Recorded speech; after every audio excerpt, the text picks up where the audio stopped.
नमस्कार, मी शुभांगी पंडित. स्वतेज न्यूज मराठीच्या बातमीपत्रात आपलं स्वागत आहे. तर पाहूया आजच्या काही ठळक घडामोडी.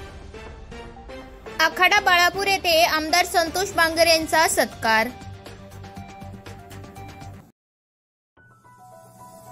कळमनुरी मतदारसंघात दुसऱ्या वेळेस मताधिक्य घेत विजय झालेले आमदार संतोष बांगर यांचा शिवसेना नेते माजी सरपंच विजय पाटील बोंढारे व युवा सेना तालुका प्रमुख सचिन पेंढारकर यांनी सत्कार केलाय. भव्य पुष्पहार जेसीबीच्या साहाय्याने टाकून सत्कार व जल्लोषात आमदार संतोष बांगर यांचे स्वागत करण्यात आले. यावेळी विजय बोंढारे, सचिन पेंढारकर, विठ्ठल पंडित, मनोज बडदमकर, बारकू पाटील, सूरज हेंद्रे आदी उपस्थित होते. तसेच गावकऱ्यांच्या वतीने ही सत्कार करण्यात आलाय.